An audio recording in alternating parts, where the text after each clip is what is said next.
भाई साहब, अगर ये इंडस्ट्री एक मार्केट है ना, तो उस मार्केट का सबसे तगड़ा बिजनेसमैन कन्नड़ा मूवी इंडस्ट्री है। मास चाहिए केजीएफ है, क्लास चाहिए गरुणा गमना है, ड्रामा चाहिए 777 चार्ली है, और कुछ सस्पेंस थ्रिलर चाहिए तो आज कांतारा भी देख लो भाइयों। इन शब्दों में बताने से ज्यादा महसूस करने के लिए उसे सिर्फ फील किया जा सकता है। मैं शॉक्ड भी था और ये भी सोच रहा था कि हमारे देश में कितनी प्रथाएं हैं और कितनी कहानियां हैं जिनको दिखाकर देश ही नहीं दुनिया को भी चौंकाया जा सकता है। ऋषभ शेट्टी ने उन्हीं में से एक को उसकी ओरिजिनल फील के साथ हमारे सामने रख दिया है। और फिल्म की कहानी एकदम सिंपल है। 1800वीं शताब्दी में एक राजा का राज था।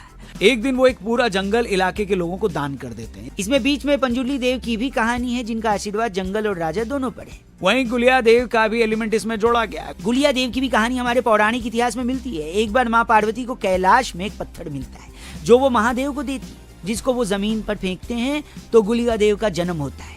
बाद में उन्हें भगवान विष्णु का श्राप मिलता है। वैसे ये कहानी थोड़ी बड़ी है, लेकिन मोटा मोटा समझाने के लिए बताया गया कि इस फिल्म को कितना ग्राउंडेड रखा गया है। पूरी फिल्म में एक डांस फॉर्म के साथ मिस्टिक एलिमेंट्स भी जोड़े गए हैं, जिसका नाम भूत कोला है। इसी गांव में एक और लड़का है शिवा, जिसका पूरा दिन आवारागर्दी में निकलता है।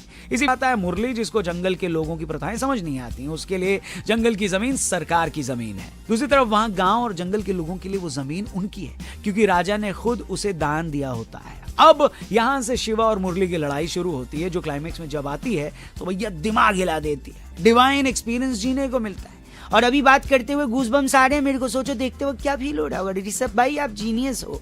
फिल्म के 3 पॉजिटिव और नेगेटिव प्लस और माइनस पॉइंट्स की बात करें तो पॉजिटिव में सबसे पहले आती है इसकी कहानी। कहानी में दम है, बहुत ज्यादा दम है। ये मान लो कि हाथी के बाद सबसे ज्यादा दम इसी में है। दूसरा इसका स्क्रीन प्ले और ट्रीटमेंट। स्टोरी को लेयर बाय लेयर जो दिखाया गया है, चाहे ऋषभ शेट्टी की एक्टिंग हो, कॉमिक एलिमेंट्स हो, मिस्टिक एलिमेंट्स हो, पूरे जंगल और गांव की कहानी हो, म्यूजिक हो या ओवरऑल फील हो, सब कुछ बहुत जानदार शानदार की वाइब। बहुत कम कहानियां ऐसी होती हैं जो एक वाइब के साथ आती हैं और आपको मंत्रमुग्ध कर जाती हैं। ये वही है। माइनस पॉइंट्स की बात करें तो देखो, पहला है कि कहानी के बीच में थोड़ा सा स्लो सा लगने लगता है, कुछ कुछ ज्यादा नहीं लेकिन थोड़ा सा। दूसरा है गाने समझ में आते हैं कि डब्ड हैं। तीसरा इसके जंप स्केयर्स, भाई कहीं कहीं कलेजा निकल आता है। ये कुछ लोगों के लिए पॉजिटिव पॉइंट्स में भी हो सकता है, लेकिन मेरी तो हालत टाइट हो गई थी भाई। सब मिलाकर ये फिल्म थिएटर में देखने लायक ही नहीं बल्कि रेकमेंड करने लायक भी है। कुछ नया है, कुछ बढ़िया है। एंड में बस में ऋषभ